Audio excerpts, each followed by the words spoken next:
Okay, hello everybody. Welcome to today's event. I'm Jason Gumpert from msdynamicsworld.com, and we're here for a new session on re-implementing Dynamics GP security. Today's speaker is a longtime friend of ours, Mark Polino, and it's great to have him back today. As we get started, please know that you can ask questions throughout today's event. I know Mark will be taking a few breaks to take your questions throughout. You can use the Q&A block you should see to the right of the main presentation window to enter your questions at any time. So without further delay, please allow me to introduce Mark Polino to get things started. Thanks, Jason, and welcome everybody. Today we're looking at naked and afraid. So the good news is I am not naked and you hopefully are not naked. But naked and afraid is how people feel when they get told they're in charge of GP security. In a lot of cases, maybe an administrator leaves, or maybe their GP is introduced into the environment and an IT person suddenly figures out they're in charge of GP security, and it's kind of a scary feeling. So we're going to tackle that as we go forward today. Just a minute or two about me. I'm the Director of Client Services for Fastpath. I am a CPA and a Microsoft MVP for Business Solutions for Dynamics GP. So I do plenty of writing and blogging, and I've got a regular column up on MS Dynamics World. So some of you will be familiar with me. If not, we'll figure out how to have some fun together today. So we're talking about security. We live in an insecure world. Just a couple of my favorite things recently. An accountant managed to work one day and embezzle $15,000. I found that to be really impressive. I have not been able to embezzle $15,000 in a single day, although that would help towards paying my children's education. The lesson here may just be don't hire your accountants off of Craigslist, which is what actually happened. But literally, you can turn on the news every day and find issues around security, whether this is fraud, it could be misstatements, misrepresentations in financial statements, you name it. We do live in an insecure world, and that's why this is important. I did want to highlight one more today. This is on the newswire the last couple of days. It's certainly getting a lot of press today. There was a guy out of the San Francisco area who managed to steal $4.8 million. He got caught. His sentencing is coming up. He's been convicted.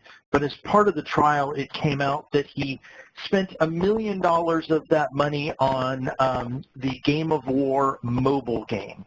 So of the almost $5 million he stole, he did not spend it on normal things. You know, you see a lot of folks, if they're embezzling, they spend it on trips or sports cars, the traditional hookers and cocaine. This guy decided to spend $1 million on Game of War. And to make matters even worse and proving he's not the brightest of all folks, he also bought 49ers season tickets. If you're going to buy 49ers season tickets, this is not the year to have done it with your stolen money. So just to give you an idea that, yep, it's a tough world out there. So when we talk about GP security, really we think initially about, okay, GP and it has users and other things, and that's GP security. But it's really a lot more than that. It's really your traditional Dynamics GP security with users, roles, and tasks. It's access to SQL Server reporting services, management reporter. GP's workflow is actually a whole different security piece separate from traditional GP security. Web client has its own nuances. OData is brand new, and that has some different security pieces inside of GP. And then other integrating products, so whether this is Power BI or Smart Connect for integrations or something like that. All of these are really part of the fabric of security around Dynamics GP. It's challenging to lock down GP and then leave Management Reporter open, leaving lots of room for someone to manipulate financial statements, for example. We're going to focus, the way this is going to work is we're going to focus first on Dynamics GP, making sure that folks understand this is how GP security works, and then a whole set of recommendations on how to improve, update, change GP security. And then we'll take those pieces and we'll look at the other elements briefly and give you kind of some top tips on the specific other elements. But we will be primarily focused on GP security because really that is the core. All right, so GP security. This graphic is done this way so that hopefully you will remember it. GP security is collections of windows, reports, the ability to post, smart list, those types of things all on the left-hand side. They roll up into tasks. Tasks get combined into roles, and roles get assigned to users. So when you're setting up GP security, that's what you're going to be doing is tasks, roles, and assigning those to users. So what's in a role? GP's got a pre-built set of roles. There's a lot of them there. They have nice names like AP clerk or accountant. And part of the problem is that folks try to use these roles. And I know it seems intuitive that you should be able to use a pre-built role that comes with GP, but they were really designed to let people get work done rather than proper segregation of duties or security inside of a system. So the GP roles have lots of overlapping permissions. I'll give you an example. The AP clerk role allows folks to create a vendor, create a voucher, and cut a check. And you don't have to be an accountant to understand why that might make it really easy to create a fake vendor, a fake voucher, and be able to then generate a real payment for all of that.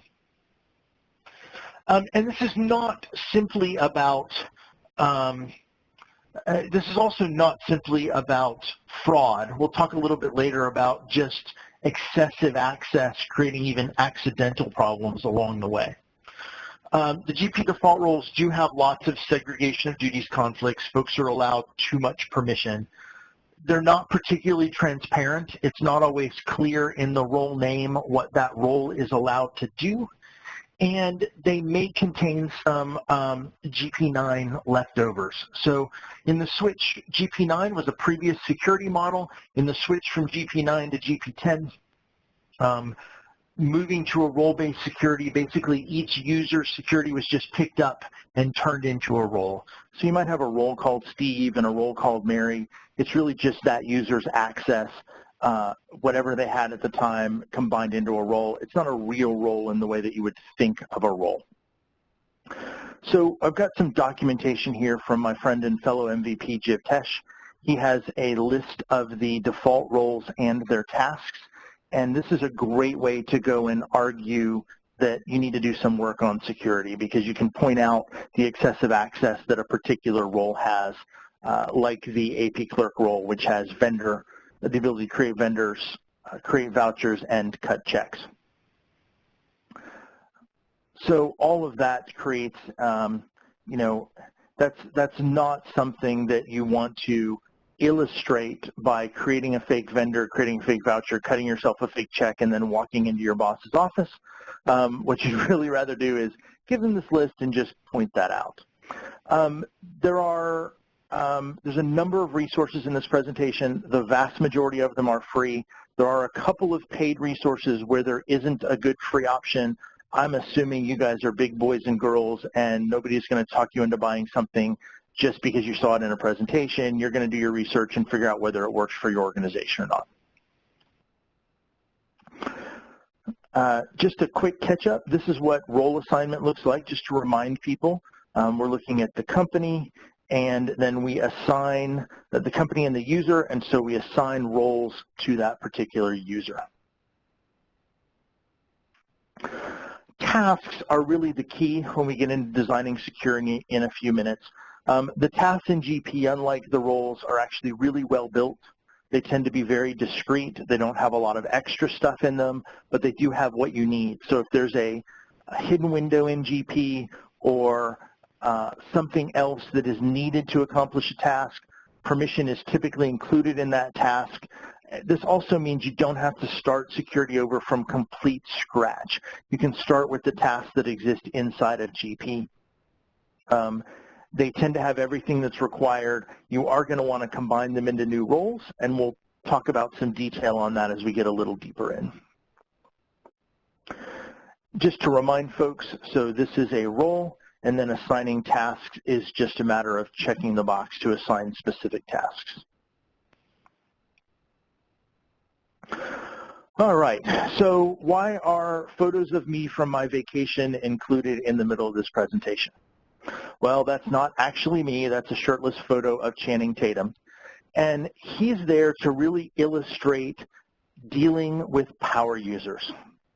I don't know about your house. In my house, as an example, if I throw a birthday party for my wife, I can have a list of people who are invited. Those are my users. When they come to the house, they're allowed to do certain things. They can go out on the back porch. They can hang out in the family room. They can go sit down in the kitchen. That's their roles and their tasks. They really can't go into my bedroom and rifle through my medicine cabinet. That's something that we generally discourage when guests come over for a birthday party. Channing Tatum is not on the list of invited guests because we don't know him. He doesn't have permission to come and rifle through my medicine cabinet, but I can absolutely guarantee you that if Channing Tatum showed up shirtless for my wife's birthday party, she would A, let him in, and B, let him rifle through anything that he wants to in the house. That's the way power users work inside of GP. Power users not actually a role in the traditional sense. It's really ignoring security, overriding security permissions. So instead of explicitly having permission to go places, the power user has permission to do anything they want. Where this gets bad, and aside from other things, where this gets bad is that the power user does not show up on security access reports. So if you run a report out of GP and say, show me everybody who can create a customer, and you hand that to an auditor or you hand that to a manager and say, these are all the people who can create a customer, and they look back in the system and see that somebody else actually created a customer, most of the time that will be a power user. They don't show up on that list because they don't have permission to create a customer. They have permission to do whatever they want. So that's where one area where power users really, really can be a problem. My personal recommendation is if you must have a power user role, it's really not required to have a power user role. It's a convenience more than anything else. If you must have a power user, I would create a super user. So this is an explicit power user. Rather than saying this person has rights to do whatever they want, you're then saying this person has rights to everything in the system. We're explicitly giving it to them.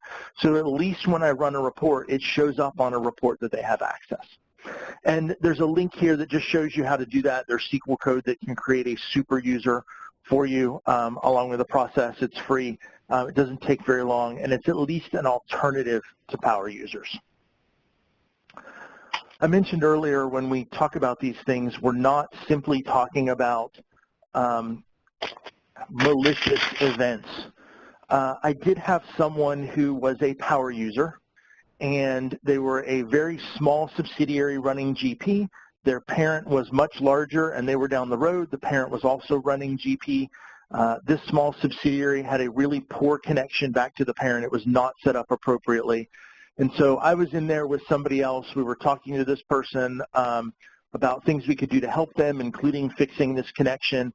And the user was clicking around randomly trying to get GP to respond. When it finally did respond, it turned out she had accidentally clicked through a series of buttons that deleted her accounts receivable. She'd actually hit the drop AR table as she was going through the system. And in that case, they did not have any recent backups, and she had to go to a paper copy of accounts receivable that was 2 weeks old and key all of those in and hope for the best. So this was not, it was not malicious on her part, but she clearly had way more access than she needed. Another important piece is SA, the system administrator.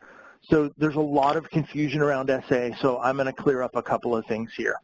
If you are using GP 2013 or higher, the only thing that SA is required for is installation tasks, either installing the application or installing third-party products. There are other ways around everything else. It is not required to add users. It has not been required to add users since at least GP6, which was one of the early versions of SQL. It may all go all the way back to the initial version on SQL, which I think was 5 or something in that neighborhood. There are ways around that. They require some SQL permissions, but it is way more safer than using SA. The problem is if SA changes something and 5 people have the SA password, no one is going to admit to making that change. So you really have no accountability for all of the folks that have the SA password. We've got links for white papers on both of those with lots of detail around SA. Before GP 2013, even in GP 10 and GP 2010, SA was really only required for certain professional service tools. Not all of them, but there were certain ones that required it. And as we moved into GP 2013, Microsoft moved away from that. I'm sure we'll get some questions on that in just a second here when we get to questions. A couple of other things about security. GP now has limited and self-service users. So the limited and self-service users have predefined roles, predefined tasks, and they are already limited. So for example, a limited user can look at a lot of things in GP. They can create requisitions, they can approve requisitions, and a few other little things like that. But if you wanted to say, you know what, I want my limited user to be able to run reports in GP, but not purchasing related reports, then there are predefined roles and tasks where you could remove access or give them access to other areas of the system and deny access to, for example, the purchasing area. So they could run reports for financials, but not purchasing. All right, a couple of other security items in GP that you just need to be aware of. When you upgrade, often GP is missing security elements for the upgraded version, and you have to add them via SQL Server. So if you're going from GP 2015 to GP 2016, there are new features in GP 2016, and to get the security elements for those features, you've got to run SQL. If you're brand new to GP and you just installed GP 2016, you get all of those. This is really only when you're doing an upgrade. I'm not sure why they don't just add them as part of the upgrade, but they don't. You've also got to have appropriate security around your SQL Server. If folks are able to tiptoe through your SQL Server, then all of the GP information is widely available and available even for folks to make changes if they have appropriate access in SQL, not necessarily something that you want. It's going to be important to have policies around password management and reset. You don't want to have someone with the same password for 3 years in either GP or SQL Server. That's just good password management. There are some ways around that. GP can do some stuff forcing you to change your password through SQL Server, and there are some third-party options as well. Orphaned users tends to be a critical item for auditors. What they're really looking at are there users in GP who are no longer in your network. So they've effectively been orphaned at that point. Auditors have different perspectives. Sometimes they want those folks disabled. Sometimes they want them deleted. Either way, they want them dealt with. They don't want to have a whole list of users who exist in GP. Because even if that user is gone and no longer has access to the network, it's also possible that someone else in your organization was friends with that person and knew their GP password and could then go and do things undetected in GP. GP does have a system password. This is effectively a speed bump for certain areas of the system. It's a shared password, so it's not something you should rely on as primary security. If you don't want someone to be able to access an area of GP, for example, company setup, then you should really restrict them through security. The system password is really there as a speed bump in case something goes wrong. Then there's another layer there. They're going to have to know the system password. And then lastly, backup and restore. This is really your last line of defense from a security standpoint. If everything goes wrong, being able to back up and restore is critical. The problem becomes backup and restore really should be a shared responsibility. It may be the day-to-day responsibility of IT to make sure that a backup's actually being done, but that doesn't mean that accounting and finance doesn't have responsibility from a business continuity standpoint to validate that it's being done and working. A simple way to do this is a lot of companies do regular restores from production to test. If you do that with last night's backup, that ensures that your backups are working correctly, and you can also be able to say, hey, we tested our restore, which is an important piece of this. All right, so that's kind of just the elements of GP security, and we'll look into good security design in just a second here. Jason, are there any questions so far? Just a couple. So we do have a couple folks asking about access to the slides after the fact, after today's live event. So if you could address that at some point. And one person's asking about links and other information being available after the fact. And I apologize, I don't know exactly at what point this question came in, but it's asking about access to links after the fact. Okay. So you tell me how you'd like to make it available to folks, Jason, because certainly we can do that, and the links all work in the presentation. So hopefully that'll address both of these. And if you want to chew on that and let us know by the end, that's fine too.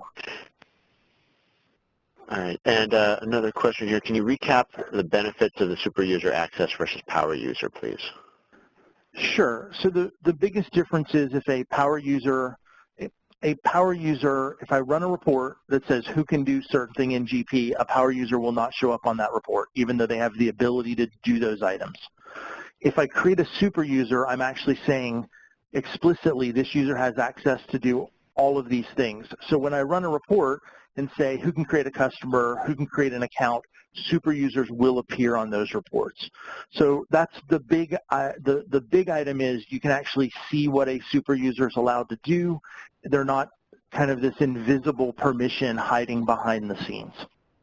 And for an auditor or a manager, you know, if a CEO is concerned about something or a CFO and they say, I need to know who can do this, and you give them a list of users who can explicitly do that and leave off power user, that could be a career limiting move.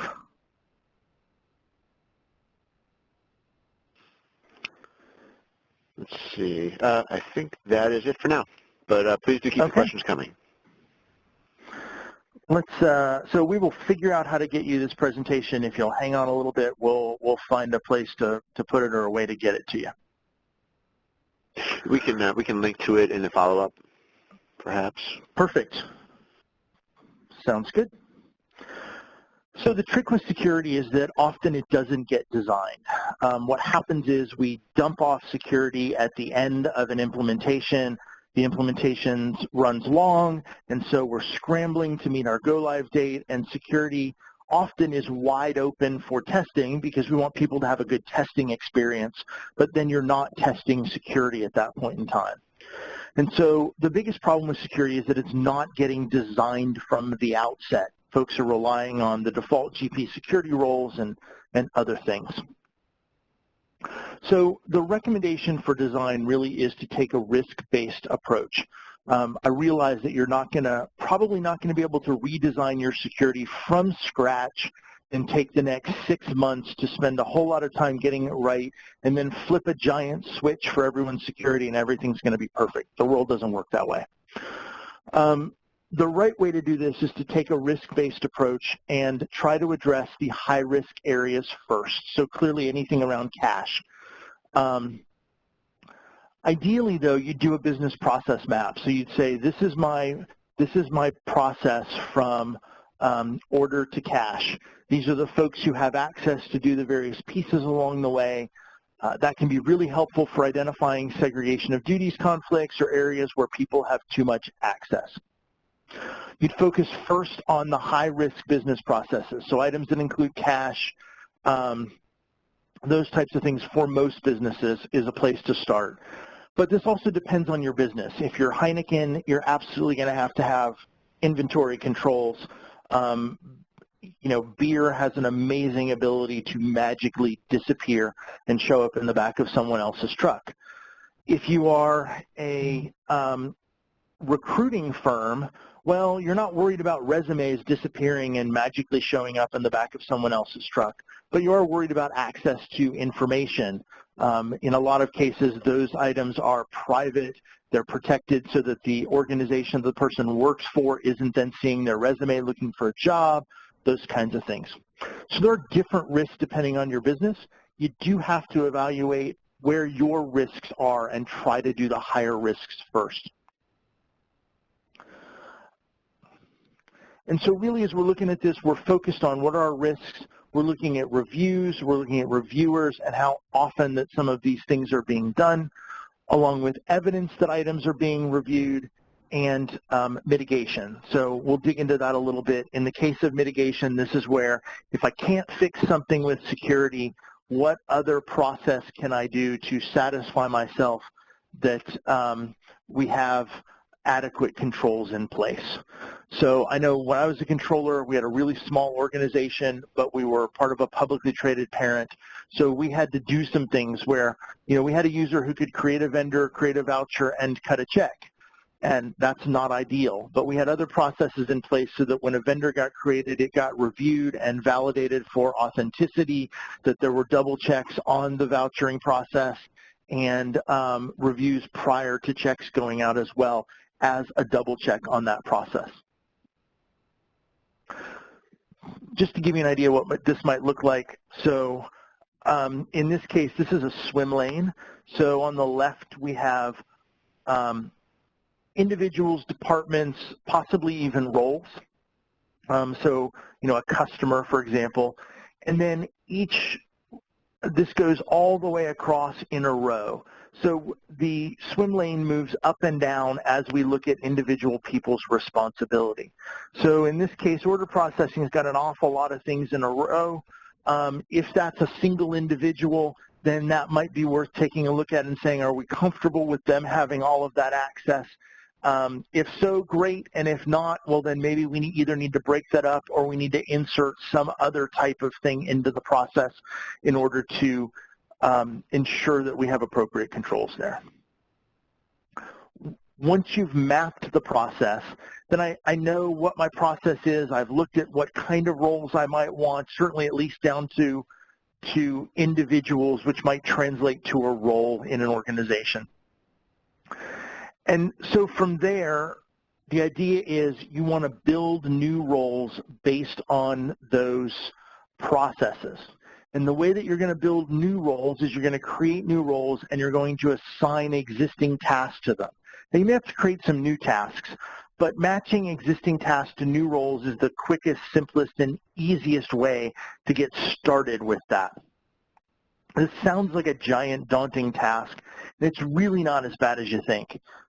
We've got a free tool available to help you, and I'll give you an example. This is just an Excel tool, but across the top are all of the default tasks inside of GP, and on the left-hand side, you would create your new role and just put an X underneath them. Now, this is just a really small subset. There's a tab for purchasing and a tab for financial and that type of thing.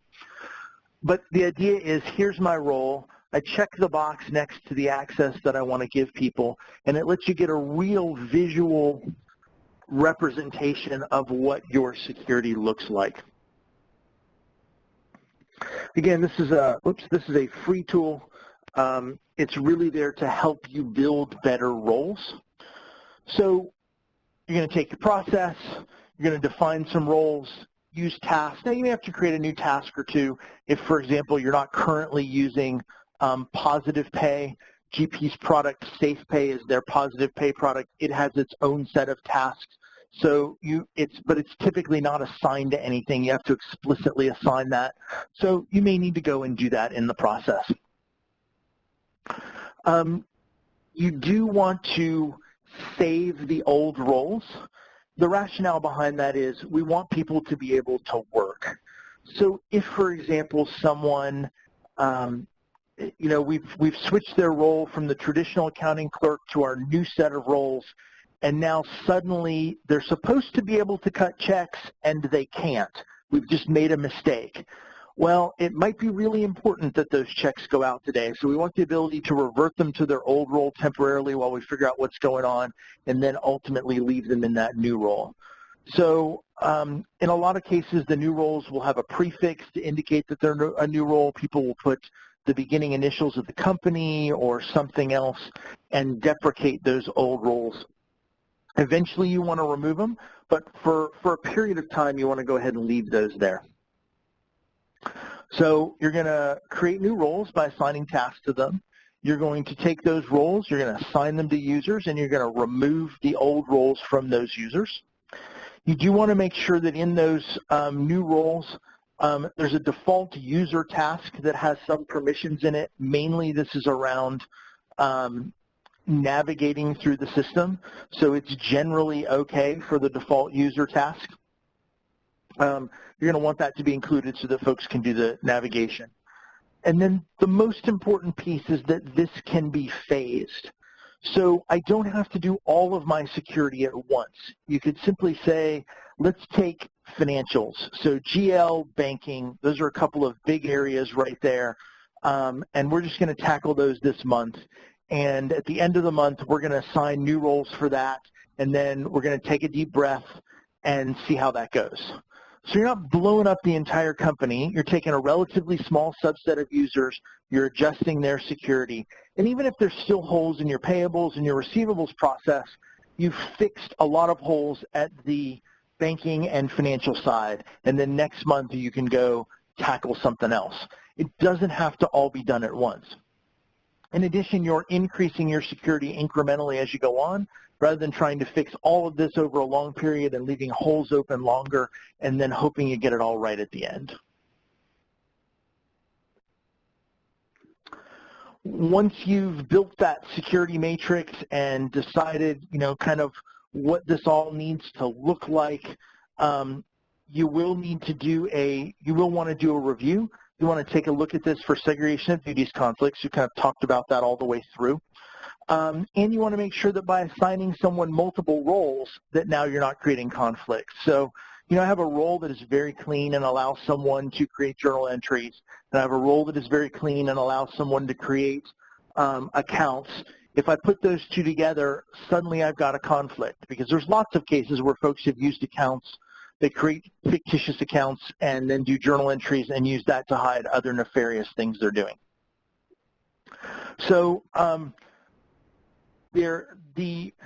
I have looked at this from a free standpoint, and there really is not a good option.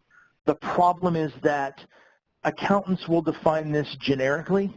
A user should not be able to change or create a vendor and do something else in the system.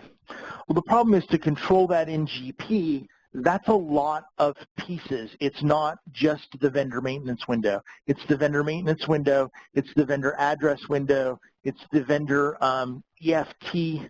So if you're paying electronically, all of those settings. It may be 1099 information or vendor summary information as well. And so getting it from a more generic auditing principles to specific things that need to be controlled in GP is really pretty tough. And so the best product is a paid product. Yes, it's ours, but like I said, you're big boys and girls. A couple of thoughts. If you've gone through this and you feel like you have no conflicts, you probably have no productivity.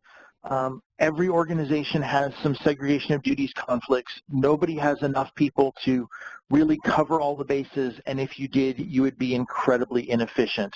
So that's part of why we recommend really taking a risk-based approach to these things and concentrating on the most important things first, concentrating on cash processes, other places where things might be commonly manipulated. And then you want to have options to mitigate conflicts. A few of these are things like reviews. Bank reconciliation is inherently a mitigation. You're validating that the transactions that went through your bank match the transactions that went through your accounting system. If nobody ever stole cash, we would never have to do this process. That's one that's built into most companies. There are lots of other reviews that really should be built in. as a mitigation where you can't positively control something with security. And then ultimately, the security design should have a sign-off. I realize as soon as you implement security, something's going to change, but being able to say we've established that this is our baseline that we're trying to get to is a huge piece, and having a sign-off and a final is a big part of that. So once the review is done, you actually do the work of creating new roles and tasks and all of those things we've kind of talked about. This one is actually really the easy part now. Actually, setting security is easy because I have a piece of paper I can follow. I know what to check. I'm not having to try to figure out, oh, well, what does that really mean? All of that work has been done on the design side. And then a lot of folks want to test. This is not absolutely required, but if you're testing, people want to test to verify user and role assignments, do this in a test environment. For test companies, so if I have a test company on my domain, then you can use copy security. So I set security for JSON, and when I'm good, I can copy security for JSON from test to production. If I have a separate test server for all of my items and a separate domain, then you can actually copy the table data over once security is done. I've got a link here with information on specifically how to do that. So Microsoft does have specific information on that. It's not something that is uncommon. And then lastly, on the design side, plan to do a lot of adjusting.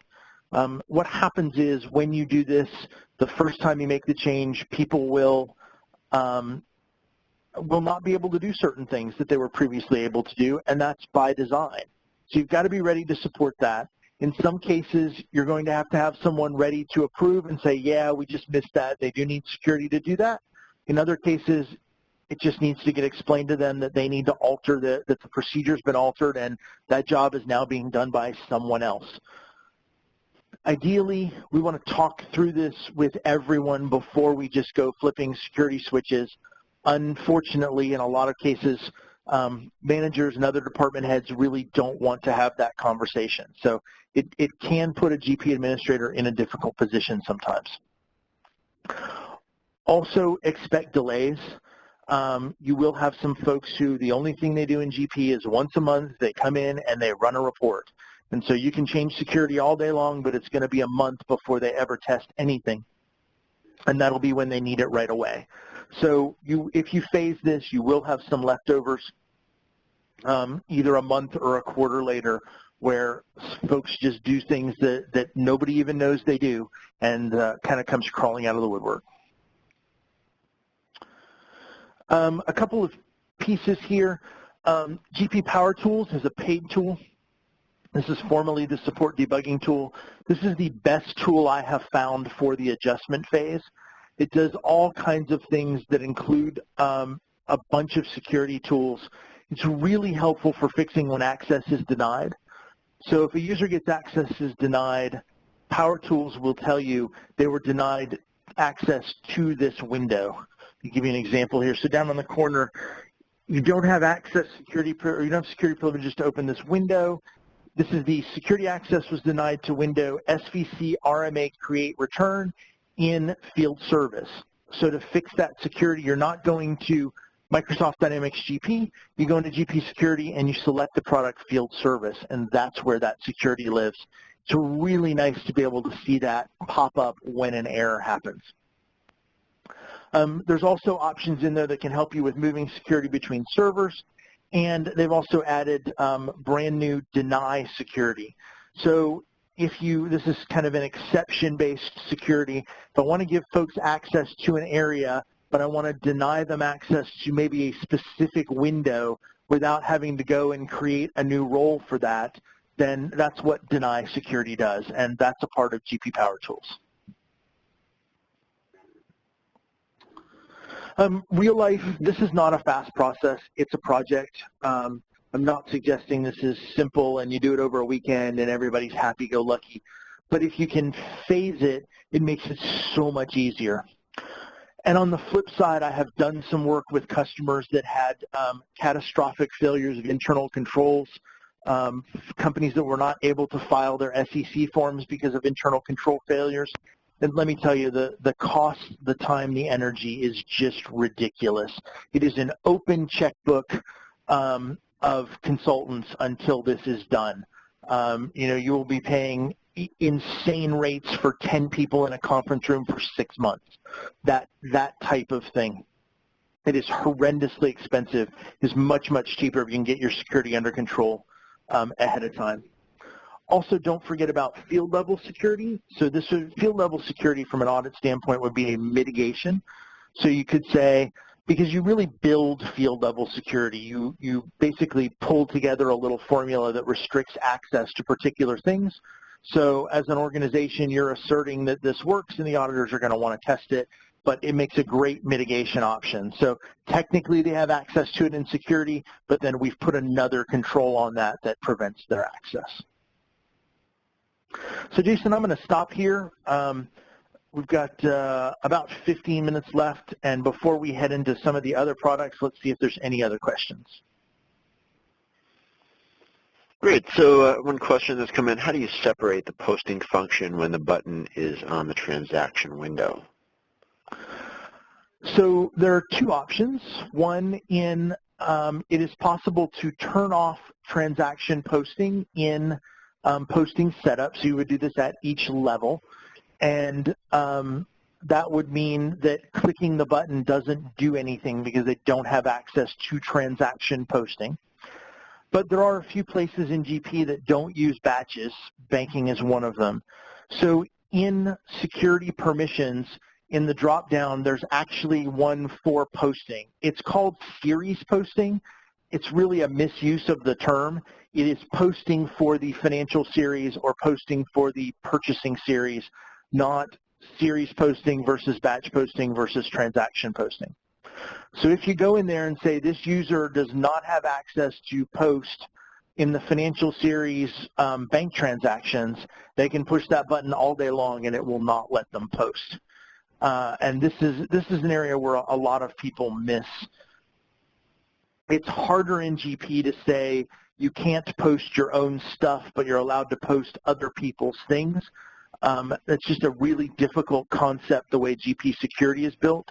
So a lot of companies will do things like, these 5 people are allowed to enter and these 2 people are allowed to post, and the 2 people who are allowed to post are not allowed to enter.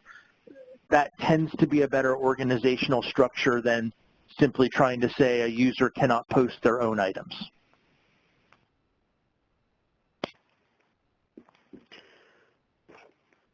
All right. Similar question from John, who says, I need to disallow access to EFT bank info, but may need to allow access to other vendor address info. Do you have any recommendations? Yes, that's the vendor EFT address is a specific window. I don't think it lives in GP. I think it lives in its own dictionary. So when you're looking at security, it says on the task side, it says Dynamics GP. You got to drop that down and pick. I want to say it starts with EFT, and from there you'll find the EFT window to be able to restrict that. So someone could fix a city and state, but not be able to change EFT banking info.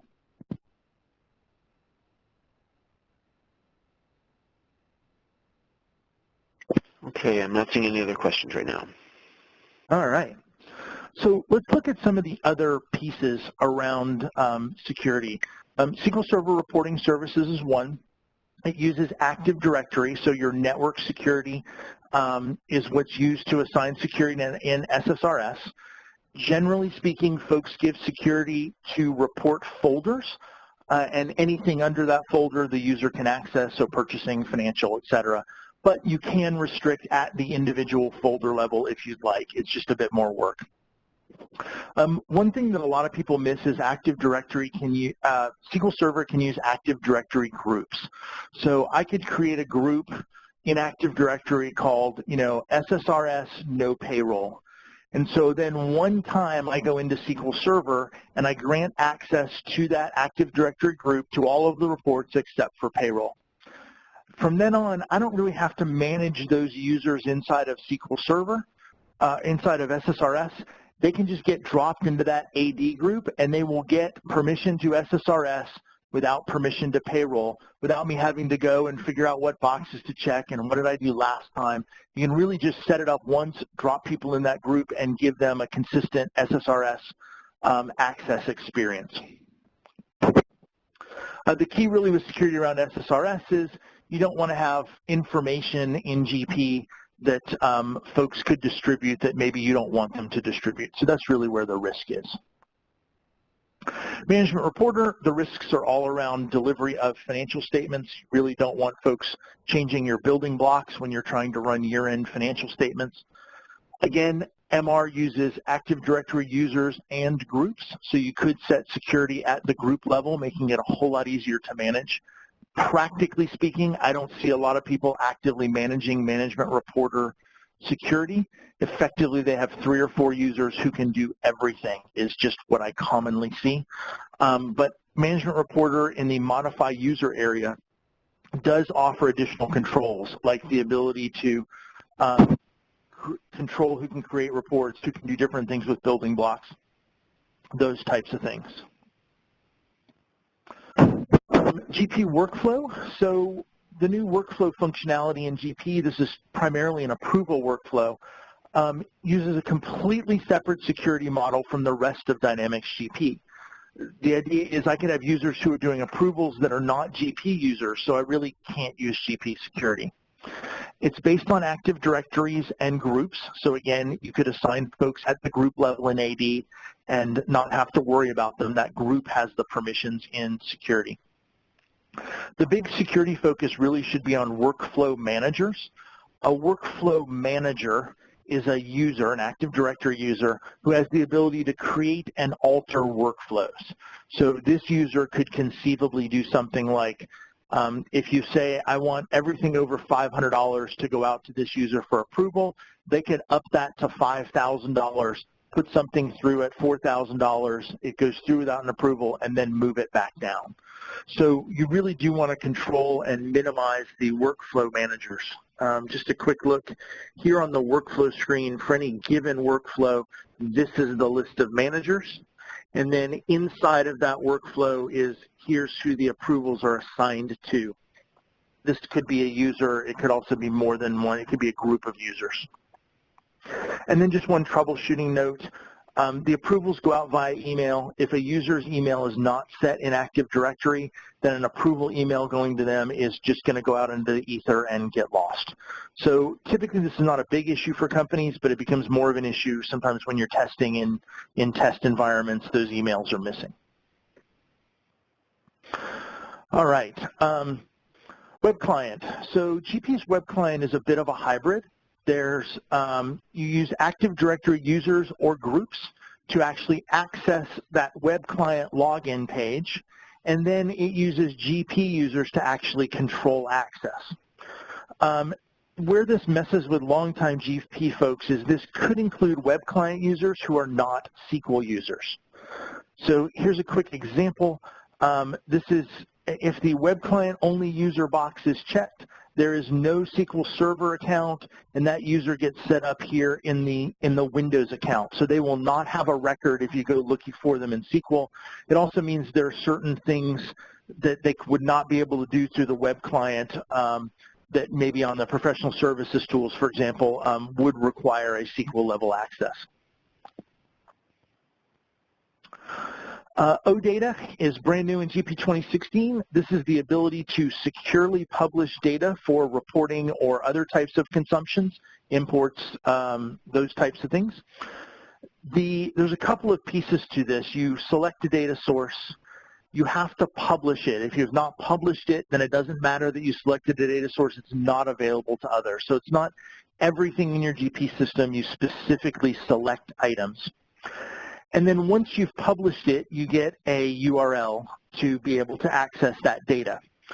Well, even still, you have roles and tasks that can control your access to that data. So just because I can log into GP and I have this URL doesn't mean I can get at GP data. My user ID has to have the appropriate roles and tasks. These are all brand new roles and tasks around OData.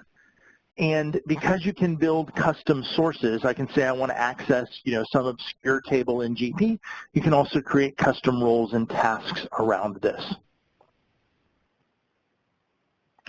And then you want to be careful with other integrating systems. So, for example, Smart Connect is an import tool for GP. It's one I really like a lot. They have their own security inside of that tool, which is perfectly fine.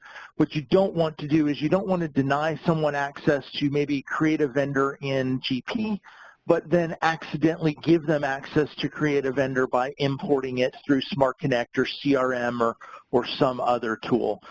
You don't want to break your segregation of duties using another tool that is bringing data into GP.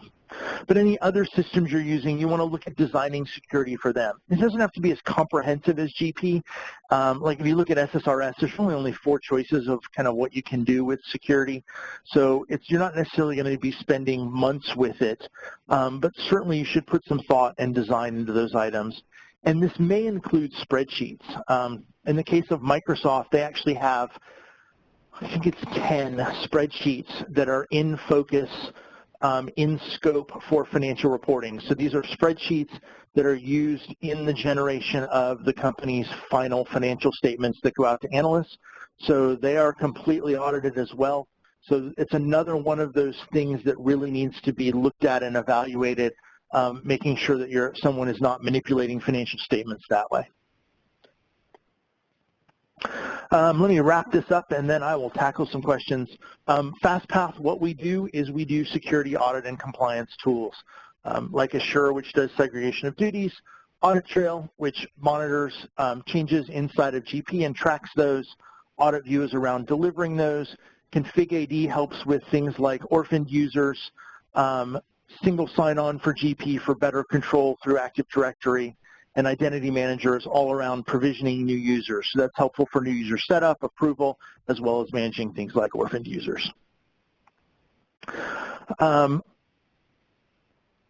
written a couple of books around GP and a couple of books that have nothing to do with GP. So if you're sick of all this GP stuff and you just want to be a little scared, there's a couple of novels in there. But, just kind of a list of GP books that I've been involved with as well. So, Jason, I'm going to kind of leave this up and see if we've got any last questions here. Great, thanks, Mark. No other questions yet, but we can certainly give folks a minute to sort of collect their thoughts and add any others that they want to add in here. We have about 3 minutes before the top of the hour, so good timing there as well. I'm just going to look back through the list, make sure I didn't miss anything from earlier. Just as a reminder, a couple of reminders. One is we did record today's event. We will be sharing a link to that pretty soon, and that's, I think, where we can also share a link to how you can get access to the slides. Also, there will be a quick survey that pops up after today's session. If you have any feedback, we'd really appreciate you taking like 15, 20 seconds just to tell us what you think. We appreciate it. Our presenters really appreciate that feedback too. How do you add users outside of SA, Mark? If you follow the link in the presentation, that will give you more detail. This actually exists in the GP user manual and has been there forever. It's just horribly buried. Essentially what you do is you take a user in SQL. So in my case, my user is M. Polino, and it exists as a GP user and a SQL user. And I go into SQL, and I would go into SQL as SA, probably in this case, the first time. And I would change security on the M. Polino user, and you give them sysadmin on the GP database, on the Dynamics database. And that does 2 things. That gives them the ability to then create users and through GP. It also gives them the ability to generate backups through GP. So the pushback typically is, well, if I'm giving them sysadmin, then that's the same thing as letting them be SA. But it's not in this case. They can't log into SQL outside of GP. If I try to use my M. Polino login to log in through SQL Server Management Studio, it doesn't happen. GP actually encrypts the password and passes the encrypted password through to SQL rather than what you're actually typing in. So in that particular case, I can't simply take my GP password and go log into SQL. That's prevented. So I only have sysadmin access within the context of what I'm allowed to do in GP. So that's why it's significantly safer, because I know the user who did it. I don't have a bunch of SAs doing it, and it's not giving me full access to SQL. It's only giving me elevated SQL access within the context of GP. And unfortunately, that's the short answer. The longer one is in the white paper and in Microsoft's comments. And someone asks, is what you described the same for changing a user's password? I tried doing that today and could only do it as SA. Yes. All right. Well, one person entered a question, not really a question, just saying that you're an awesome presenter, and another person said, a couple other folks said thank you. And on that might be the positive note that we want to go out on here. Mark, thanks so much for presenting to us today. Thanks, Jason, for the opportunity, and thanks everybody for coming. Yeah, always a lot of fun. And thanks to everyone in the audience, too, for your questions, your feedback. We really appreciate it. With that, we're going to conclude today's event. Have a great day, everybody.